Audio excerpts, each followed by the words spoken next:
আপনি শিক্ষার্থীরা প্রতিবাদ করছে, তারা তো যে কারণে ন্যায্য কারণে করছে, যেটাকে আপনি সরকারিভাবে প্রশাসনিকভাবে করবেন। ছাত্রদলকে কেন রাস্তায় নামাইলেন? তারেক রহমান সংসদে, ছাত্রদল রাজপথে। কি মেসেজ দিচ্ছেন? বাবা মাও দেখবেন একটা ফ্যাসিস্ট আচরণ করে আমাদের ফ্যামিলিগুলোতে, ছেলেমেয়েদের মতামত নেয় না, শোনে না। তোকে মেডিকেল পড়তে হবে, তুই ইঞ্জিনিয়ার হবি, তুই উকিল হবি। মানে আমার ইচ্ছা আছে কিনা, আমি ভালো পেইন্ট করতে পারি, আমি ভালো ফুটবল খেলি, আমি ভালো গান গাই, মানে এটা যে একটা মেধা, এটার উপরে তো জিপিএ 5 নাই।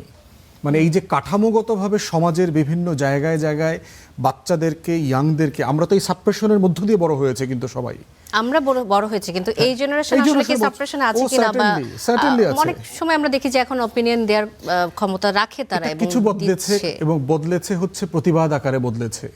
যেহেতু মোবাইলের কারণে প্রতিবাদ আকারে, বেয়াদবি আকারে বদলেছে। আচরণ আকারে বদলাচ্ছে না, এটা আচরণ ম্যানার আকারে বদলাইতে হবে। অতএব এই কাঠামোগত জায়গায় যদি আপনি না করেন, ধরুন ইংল্যান্ডে আমি স্কুলে কলেজে কাজ করেছি, সেখানে প্রতিবাদ করা প্রাইমারি স্কুলে শেখানো হয়, কারিকুলাম, যে আজকে একটা নিউজ আসছে, ধরো এই স্কুলটা শাটডাউন করে দেবে, এখন তুমি কি করবা? তো ছেলেমেয়েরা সব ঘাবড়ায় গেছে, বলে যে অফকোর্স আমাকে তো প্রোটেস্ট করতে হবে। কি করতে হবে? কিভাবে ব্যানার করতে হবে, কিভাবে ফেস্টুন করতে হবে, ফেস্টুনে কি লেখা থাকবে, আমরা কি করব, স্কুলের সামনে কোথায় দাঁড়াবো, কি করা যাবে, কি করা যাবে না, লোকাল ইনস্টিটিউশনে গিয়ে স্মারকলিপি দিতে হবে। এই পুরো গণতান্ত্রিক প্রতিবাদের সাথে তাকে ছোটবেলা থেকে পরিচয় করানো হচ্ছে। আপনি তো আমাকে পরিচয় করাচ্ছেন কিসের সাথে? মারপিটের সাথে, চাঁদাবাজির সাথে। আপনি কেন ছাত্রদলকে আজকে রাস্তায় নামাইলেন? প্রয়োজন ছিল?